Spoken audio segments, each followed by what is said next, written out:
আচ্ছা, এটা কেটে দিলাম। আমি এখানে আমার এটা এখানে থাক এভাবে।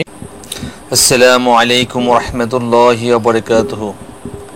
সম্মানিত দর্শক, আল্লাহর এই দুনিয়ায় যে যেখান থেকে আজকের এই ভিডিওটি দেখতেছেন সবাইকে জানাই এনআই টেকনোলজি ওয়ার্ল্ড এই চ্যানেলের পক্ষ থেকে আন্তরিক শুভেচ্ছা এবং আজকের এই ভিডিওতে সবাইকে স্বাগত।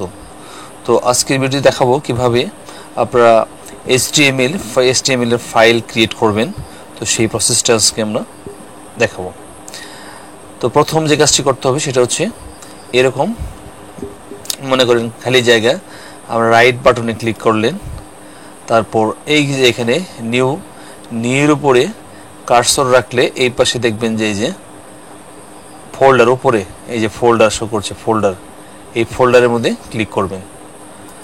তারপর এখানে একটা নিউ ফোল্ডার খুলবে। তো এখানে স্পেস বাটনে ক্লিক করে আমি এখানে অথবা ডিলিট করতে হবে। এখানে যদি আপনি লেখেন সরাসরি, আমি লিখছি এখানে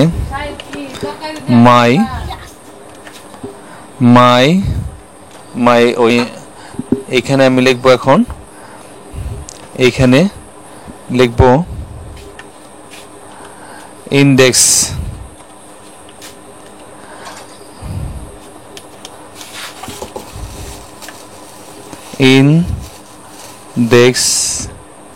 এইখানে দেখুন ডট এক্স টি আছে, ঠিক আছে, ইন্ডেক্স ডট টিএক্সটি, অর্থাৎ এটা হচ্ছে এক্সটেনশন।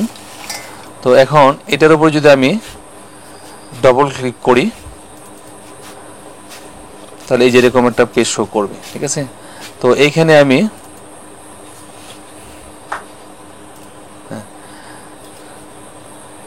আমি রিনেম করছি, এই যেখানে ইন্ডেক্স ডট এখানে টিএক্সটি আছে, এই টিএক্সটিটা আমি উঠাই দিয়ে এখানে দেবো কি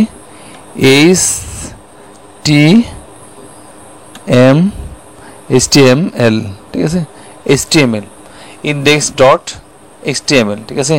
এটা যদি আমি এন্টার করলে এরকম একটা নোটিফিকেশন চলে আসবে।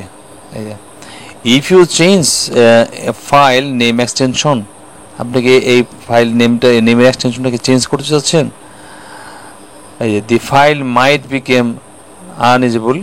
তো are you sure you want to change it, আপনি কি নিশ্চিত যেটা চেঞ্জ করতেছেন, অর্থাৎ এই যে টিএক্সটি যে এক্সটেনশনটা ছিল এটা আমরা চেঞ্জ করে বলছি HTML দিচ্ছি, ঠিক আছে। তো এই জন্য এটা নোটিফিকেশন দিচ্ছি, হ্যাঁ আমি এটা কি চেঞ্জ করতে চাচ্ছি, তাহলে আমি ইয়েসে ক্লিক করে দেবো, ঠিক আছে। এই যে এটা ইন্ডেক্স ডট HTML নিয়ে চলে আসছে, ওকে। তো এখানে যদি আমি ক্লিক করি, এই যেরকম একটা পেজ চলে আসবে, ওকে। আমি এটা কেটে দিই, এরকম একটা পেজ চলে আসবে। এই পেজটা আমার এইদিকে আমি রেখে দিলাম, ঠিক আছে। আচ্ছা, এটা কেটে দিলাম। আমি এখানে এটা এখানে থাক এভাবে। তো এখন আমরা এই ভিজুয়াল স্টুডিও কোড অর্থাৎ VS কোড এডিটর এটা আমরা ওপেন করব। ডাবল ক্লিক করছি, এটা ওপেন হয়ে গেছে অলরেডি। এটা আমি এদিকে সরাই রাখি, ঠিক আছে। তো এইখানে আমরা যা লিখব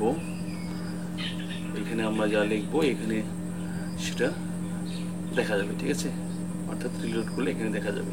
তো এইখানে আমি লিখছি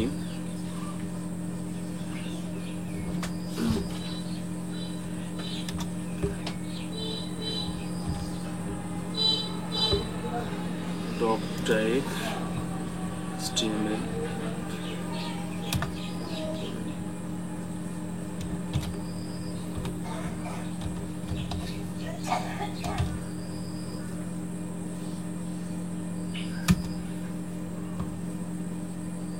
তারপর এখানে আমি লিখছি হেডিং, হেড,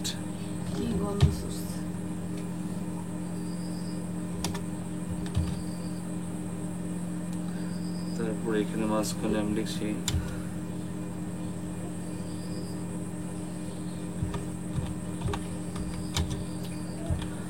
ওয়েবসাইট।